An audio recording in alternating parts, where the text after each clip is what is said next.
3 KG গরু মাংস নিয়েছি। আদা রসুনের পেস্ট দিয়ে দিলাম 6 টেবিল চামচ, মরিচের গুঁড়া, জিরা আর ধনিয়া গুঁড়া দিলাম 1 টেবিল চামচ করে দিয়েছি। এগুলো হলুদের গুঁড়া দিব না, আমি মিশিয়ে নিচ্ছি কারণ আমি তেহারি পাকাবো। এখন আমি এই মশলাগুলো গুঁড়ো করে নিব। জয়ত্রী, জায়ফল, এলাচি, শাহি জিরা, লবঙ্গ এই তো গুঁড়ো করে নিয়েছি, সাথে গোলমরিচেরও ছিল। দিয়ে দিলাম টক দই, দিয়ে দিলাম দারুচিনি আর তেজপাতা আস্ত দিলাম, পেঁয়াজ আর কাঁচামরিচ দিয়ে দিলাম, 1 কাপ সরষের তেল দিয়ে দিলাম। এখন সব আমি ভালো করে মিশিয়ে নিব। যেহেতু তেহারি পাকাবো সেহেতু আমি সরষের তেলই দিয়েছি। সরষের তেল দিয়ে গরুর মাংসটা করব, সরষের তেলে তেহারি হবে। আমি এখন প্রেসার কুকারে দিয়ে দিব মাখানো মাংসটা। প্রেসার কুকারে দিলে মাংসটা তাড়াতাড়ি হয়, নরমও হয়ে যায়।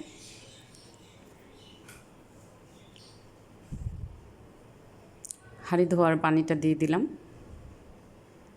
এখন আমি ঢাকনা দিয়ে দিব। ঢাকনা দিয়ে ঢাকনাটা বন্ধ করে দিব। 6টা শীষ দিলে আমি চুলা অফ করে দিব।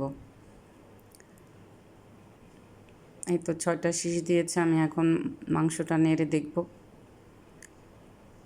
হ্যাঁ, হয়ে গিয়েছে আমার মাংস। এখন আমি পোলাওটা রান্না করব।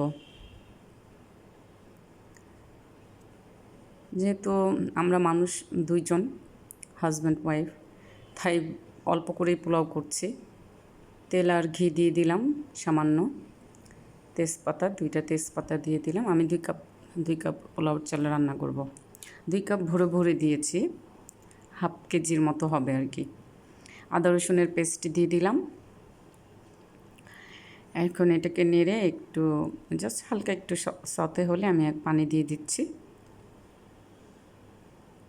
4 কাপ পানি আর সামান্য একটু দিয়েছি। 2 কাপে, মনে রাখবেন 2 কাপে 4 কাপ পানি লাগে 2 কাপ চালে। তো আমি পোলাওর চালটা দিয়ে দিয়েছি। এখন এটা বলক এই তো একটু লবণ দিয়ে দিচ্ছি। লবণ 1.5 চা চামচ দিলাম। 5টা কাঁচামরিচ দিয়ে দিলাম। এটা যখন এরকম বুদবুদ হবে তখন আমি ঢেকে দিব। ছিদ্রটা বন্ধ করে দিলাম। পোলাও হতে সময় লাগে না। এই তো হয়ে গিয়েছে। আমি এখন এটাকে উল্টিয়ে দিব, উল্টিয়ে ঢেকে দিব। উল্টিয়ে ঢেকে আমি চুলাটা অফ করে দিয়েছি। এই তো আমি এখন দেখব মাংসটা তো আমার হয়ে গিয়েছে। মাংস আমি এখনও পোলাওর সাথে মিশিয়ে নিব। যেহেতু আমি এখানে অনেক মাংস পাকিয়েছি, তো আমি পোলাওর সাথে মাংসটাও কিছু ওখান থেকে নিয়ে মিশিয়ে নিব। যেহেতু আমি মাংস অনেক বেশি পাকিয়েছি, 3 কেজি মাংস, আর এখানে পোলাও মাত্র 2 কাপ, তো হাফ কেজি ধরেন, হাফ কেজি চাল। তো এখন আমি পরিমাণ মতো ওখান থেকে মাংসটা, হাফ কেজি চালে 1 কেজি মতো মাংস দিতে হয়। তো আমি ওখান থেকে পরিমাণ মতোই দিয়েছি, যে আমার লাগলে আবার দিব। তো দেখলাম যে না, নেড়ে চেড়ে দেখলাম যে হয়ে গিয়েছে, আর মাংস আর লাগবে না, ঠিক আছে, পারফেক্ট। এখন 3টা কাঁচামরিচ দিয়ে দিলাম, সামান্য একটু ঘিও দিয়ে দিচ্ছি জাস্ট ফ্লেভারের জন্য।